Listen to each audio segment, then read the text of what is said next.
ワールドチャンピオンとなったドジャース。第1戦ではサヨナラグランドスラムを放ち、ブレーブス在籍時の試合を含めワールドシリーズで6戦連続ホームランの新記録を作り、ワールドシリーズで MVP となったフリーマン選手。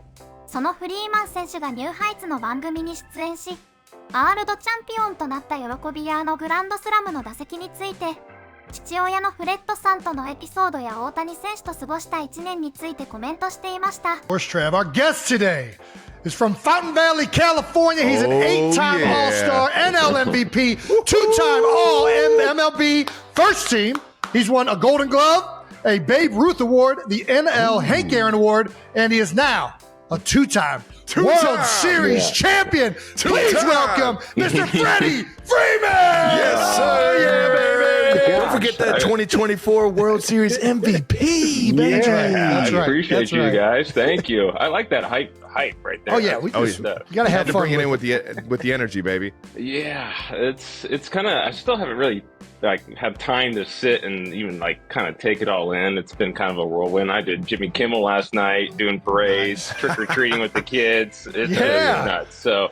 But it's pretty cool, man. This is what, you guys know, this is what you start out to do every single year when you show up for us in spring training. And it's so hard to win championships, as you guys know. And to actually have it happen, a lot of things have to go right. Health has to be on our side. Fortunate in that, Yeah, we were fortunate. We were playing really good baseball at the end. So to get another one, especially, I'm from Southern California, so to have one where you're from, it's pretty special. Fuck yeah, man. That shit's gotta be awesome, man. I mean, if you're a big enough badass, health doesn't even have to be on your side. You just play through everything, it sounds like. Seriously, man. Sometimes okay. The first couple rounds, I wasn't playing so good. But health was not on my side, but we were able to push it through. And ultimately, when you do push your body through things and you come out on the other side with success, it just kind of makes everything that much sweeter. Of course. Does this one top the first one? I've been asked that. I don't like comparing. Sure. Understandable. Well, your first one's always special, and that group of guys that we had with the Braves was pretty amazing. I don't know. I think just because my dad was able to see so much of these games, since we're all from Southern California, I wouldn't say. I mean, championships are championships. They're both the best, and the next one's going to be even that much better than the others. I don't know. Baby. It's hard to compare them, but two great teams I got to be a part of, and hopefully, with my time with the Dodgers, this is first of many. Fuck yeah. Before the World Series, we had CC Sabathia on, and we were talking some baseball with him going into you guys and the Yanks battling it out. And he said that 30% of Freddie Freeman is better than 100% of anybody else. In quotes. That's what CC said, man. That's very nice. You at 30% going into the World Series? I would say I was a little higher than that. Nice. Yeah. So we had a break between the NLCS and the World Series about 5 days. And the first two rounds, it felt like, here's the fence. I felt like I was always chasing the pain, trying to get on the other side of it. Yeah. But those 5 days really helped me. I was able to treat it really well, and I didn't run one time because I didn't want to flare the ankle up at all. Yeah. So the first time I actually ran was in introductions into game one. And as I was running, I was like, whoa, I think I can do this. Feels good. Feeling good. So I'm giving high fives, and I make it to the trainers because everyone gets introduced and everyone's so excited. You're not limping, Freddie. I said, I know, this is great. But by the 6th or 7th inning of every game, my heel would start to hurt where the Achilles attaches into the heel. That's where it was starting to hurt because the spike of my cleat was going into my heel.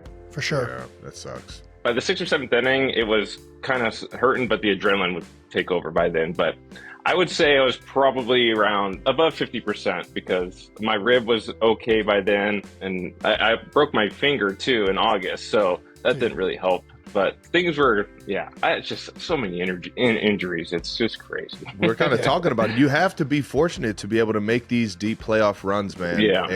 And you guys were battle tested in that regard more than anybody in the league, it seemed like. Yeah, we lost Glasnow. Kirsch came back and then got hurt again. We lost Gavin Stone, who was huge for us throughout the course of the year. Yep. We were just losing relievers left and right. We lost Evan Phillips, who was one of our better relievers all year, right before the World Series. Joe Kelly got hurt. We had a lot of unfortunate injuries, but great teams overcome those kind of adversities, and we were able to do that. And it seemed like we hit every speed bump possible on a road, and we just somehow managed to overcome those. I might just be speaking out of mind here, but doesn't that make it seem like it's so much more of a family, of a team? When you can battle through those kind of things, just seemed like you guys were so much more of a team than the Yankees, man. And I don't know what, I'm not saying anything bad about what the Yankees had over there, but it just seemed like the togetherness, the camaraderie, the chemistry, it just seemed like you guys had a little bit more of that than what was going on in the other dugout. We had a lot. And it started early because you signed Shohei, and he has everything that he had to deal with, like when we were in Korea to start the year. So rallying around a new teammate that quick and that as a group that fast, I think it only helped us, and if we can rally around Shohei and help him get through probably the toughest time that he's had to deal with, then we could deal with all our other little things that we had to deal with. And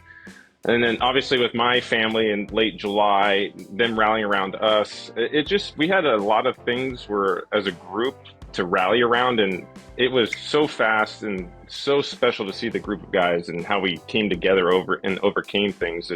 We just had a lot that made us that close throughout the course of the year. And unfortunately, we had it really early on with Shohei and his thing, but sometimes that's better, to kind of come together as a group that like we did. Yeah, man. Adversity always brings people closer. Speaking of your family, your dad was a big part of this, right? And yeah. He had a great, I thought probably the best quote I've seen in a while between like a dad and his son. Freddie, this is not worth it. I know you love baseball. I love baseball, but it's not worth what you're going through. And your answer to him was, it only hurts when I miss. So I'm just going to have to stop missing, which is good. Perfect. So fucking good, dude. It's so good. So that was NLDS.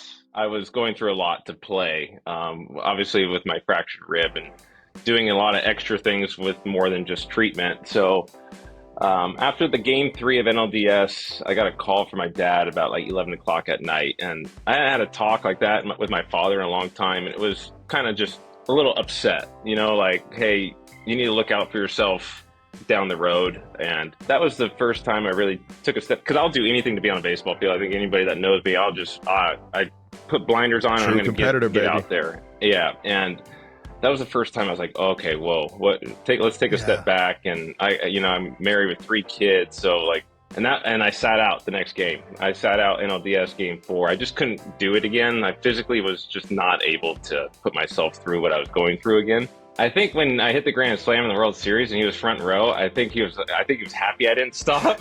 Yeah, of course. No doubt. Hell yeah. But thank God that guy didn't listen to me. I listened to him a couple times, but yeah, I think it's just special. Like when you go through all that for me to get on the field and then actually come up and be successful in the World Series on the biggest stage, it made everything I did a couple weeks earlier worth it. How much was your dad responsible at getting you into baseball? Oh, I wouldn't be here without him. Yeah. Obviously, I have 2 older brothers that love baseball too, but obviously my dad is the one that loves baseball to the core. Nice. Was he always a Dodgers? No. So we grew up actually in Orange County. So I grew up 10 minutes from Angel Stadium. Wow. But my dad is from Canada. And he grew up a Tigers fan because he grew up in Windsor, Ontario, in Canada. So right across the border. So he was a big Tigers fan. Yeah, fuck yeah. That's right. And then my grandfather moved to California, and so that's how we came to be in California. But I grew up an Angels fan. My favorite player was Garrett Anderson growing up. Just that left-handed, beautiful, sweet swing from the left side. So well, you guys shared an incredible moment, game 1, obviously. Walk-off, grand slam home run. Yeah. How the fuck did that feel? Yeah. World Series, bases loaded. Like, what does that feel like? Yeah, I don't really remember it. I've kind of blacked out. Dude, I can only imagine. Dude, we talk about it all the time. You're trying to remember. I got really excited. I can't remember the feeling. But when they walked Mookie intentionally, which I knew they were going to, left on left, you kind of figured the situation out. And I started replaying. So I watched Shohei's at bats against Nestor Cortez, because every time Shohei walks into the box, the pitcher feels like he's back's against the wall. So I was like, what is he going to throw if he thinks his back's against the wall, which it was. This is brilliant, man. Fuck. Love this. And he was throwing cutters and sliders away to Shohei, and then like heaters in and up and in. So I usually look away to just drive the ball to left center. And I was like, you know what? I'm going to switch this up, and I'm going to look closer to me, so I don't swing at the cutter or slider away. So I was looking heater in to like up and in. And I guessed right. That's fucking perfect, dude. He threw it right so good, in the spot I was looking. And usually we wave at the bullpen, but when we come around second base, we wave to our bullpen guys. They're going nuts. Obviously. Nobody's even looking at you. They're not in the bullpen anymore at that point, right? If it's a walk-off, they're out in the bullpen. And that's why I just went like started screaming at them. And then I obviously got the home plate. Miguel Rojas goes, like, Freddie, stop jumping. Like, I don't want you to get hurt. And if you see it, I look at him and says, I don't feel a thing. And I'm just screaming at him. And then that's so electric, man. I knew my dad was sitting front row because he was sitting right in the front row of the seats. And for some reason, I don't know, I was like, you know what? I'm going to share this with him. So I ran over and just screamed in his face. There was no words, no nothing. And we were just screaming at each other. There was a lot said. There was a lot said in that scream. It was a lot of... It was all understood. It was an hour conversation in those two screams, you know? So fucking cool, man. I loved it. Felt like it was going to be bringing Shohei Ohtani to LA. How crazy was it when he first got there? Did you like feel the attention kind of go up a little bit more or what? Oh yeah. So the first day I showed up to spring training, Shohei was already there, and I'm pulling in, and I've already spent 2 years with Dodgers, and when I pulled in, there's probably 100 cameras just filming every car that drives in, and because they don't know which one's Shohei or Yoshinobu, Yamamoto. Yeah. So it's mostly all the Japanese reporters. And sure, I've never seen so many cameras throughout the course of the year than I did this year. It was mayhem everywhere we went. And so Shohei started leading off at the end of the year, and we have Mookie hitting second and me hitting third. And this Mookie and I started laughing. So it's like, say it's the top of the 8th or top of the 9th, Shohei has his last at bat. 15,000 people are just immediately get up out of their seats and just walk out of the stadium because they're like, oh, Shohei's done. So, whoa, stop it. And Mookie and I are on deck, and we're like, geez, they don't care about us at all. Way. That was quick. No way, like, dude. Man, okay. And that's what it's like. Shohei is such a global superstar. Right. And everywhere he went, every city, they want to see him, rightfully so. I mean, he went 50-50 this year. He's going to win first MVP as DH. He's just incredible. And what people forget is that he's rehabbing Tommy John. And so he was rehabbing and getting his arm, and then he goes out and hits 50 home runs. It's special to watch him go about his business every day. It's crazy. And he's going to be pitching next year. And it's mind blowing. It really is. That's what we do in like Little League. And he's doing it in the big leagues, it's mayhem everywhere we go because of Shohei. That's awesome. It's got to be fun as hell, man, and probably a little bit sweeter when you can find a way to come together. And I know he had the shoulder there at the end of the World Series, so finding a way to win it for him, knowing all those cameras are on him and Yoshi, man, that shit had to be cool, man. Yeah, I mean, we don't, but like even though he got hurt and we were able to bring it home for him, like NLCS, the home run he hit off of Cease and the NLDS, like there's so many moments.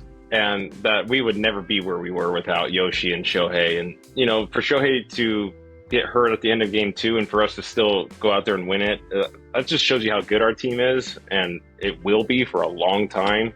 It should be a special few years, hopefully. You guys got a good culture, man. Shohei Ohtani signed the largest contract in professional sports history at 10 years, $700 million. Damn. Yeah. Does he ever make you pick up the check?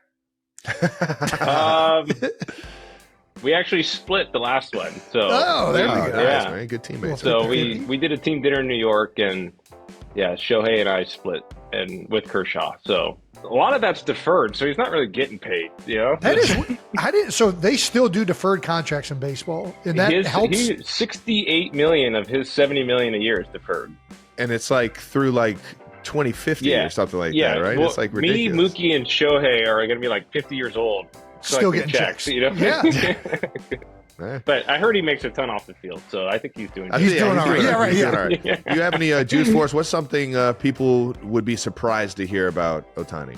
Because it's still very much a mystery because he's still like kind of learning the English language, only thing I right? could say is when he gets on the plane, he literally just reads comics the whole flight. Oh, yeah? Really? Yeah. Are any like, is he like Charlie Brown in it, or like what kind of comics it's like are these? anime comics, and that's what he reads. Oh, nice. All flight. There you go. And Jason was a big anime guy. I wanted to be a CPA, you know, so I hear he you. wants to read comics, you know. Yeah. I get it. down with some Dragon Ball Z. There you go. Yeah, exactly. Goku, baby. 満身創痍の中出場したワールドシリーズ。どの試合も本当に素晴らしい活躍でした。野球をしていなかったら父親のフレッドさんと同じ公認会計士になることを夢見ていたようです。息子を心配するフレッドさんとその言葉をもらった後に父親の前であのホームランを放つエピソードはドラマチックですね。同じスーパースターであるフリーマン選手とベッツ選手が大谷選手の打席の後帰っていく観客を見るというのは寂しい話でしたが、大谷選手のスター性が改めて伝わってきました。シーズンオフはゆっくり休んで怪我を癒し、また来シーズンも素晴らしいプレーを楽しみにしています。